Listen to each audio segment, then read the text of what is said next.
Сәлем достар, каналыма қош келдіңіздер. Бүгін сіздермен осындай кольца жасайтын боламыз. Алдыңғы видеомда раннер мен салфетканы жасап үйреткен болатынмын. Олардың жасалу жолын үйренгілеріңіз келсе, төменде қалдырып кеттім, сол жерден көрсеңіздер болады. Ең алдымен таразымызды қосып алып, стаканымызды 0 қыламыз. Смаламызды алып 12 грамм смала құйып аламыз. Және соның жартысы 6 грамм отвертителімізден алатын боламыз. Екеуін 3-5 минут аралығында жақсылап араластыратын боласыздар. Енді стаканымыз ыңғайлы болу үшін қайшымен жоғарғы бөлігін қиып тастаймыз. Смаламызды жақсылап араластырып алып, спиртный основадағы краскамызды қосатын боламыз. Менде изумруд түсті краска болатын. Мен 2 тамшы дамыздым. Соның өзі маған жеткілікті болды. Спиртный основадағы красканы алсаңыздар, сіздердің смалаңыз осындай прозрачный болады.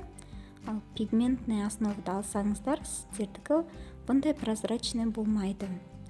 Жоғарғы бөлігіне осындай мен блескті алған болатынмын, золотой түсті. Сіздер паталь немесе басқа да пигменттерді алсаңыздар болады.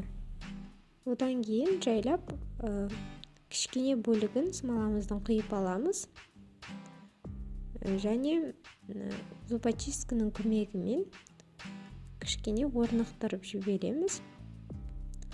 Содан кейін қалған бөлігін құятын боламыз. Смаламызды құйып болғаннан кейін осындай горелканың көмегімен ішіндегі воздухтарын шығаратын боламыз.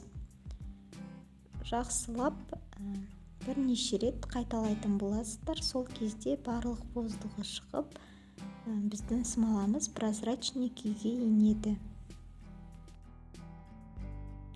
Енді кольцамыздың астыңғы бөлігіне осындай сақинаны алатын боламыз. Бұны серебро және золото түрінде сатылады, магазиндерін төменде қалдырып кетемін.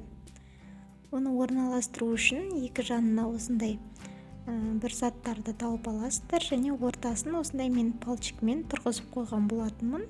Бұл бізде 10 сағаттың көлемінде қатады. Корейский смала, сіздердің смалаларыңыз мүмкін 20-24 сағатта қатуы мүмкін. Оны смаланың өзіне байланысты. Осылай тұрғызып бір тәулікке қалдырып кететін боламыз.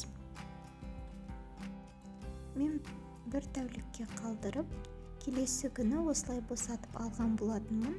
Бұндай молд пен кольцаны және смаланы қай жерден алғанымды төменде сіздерге қалдырып кететін боламын.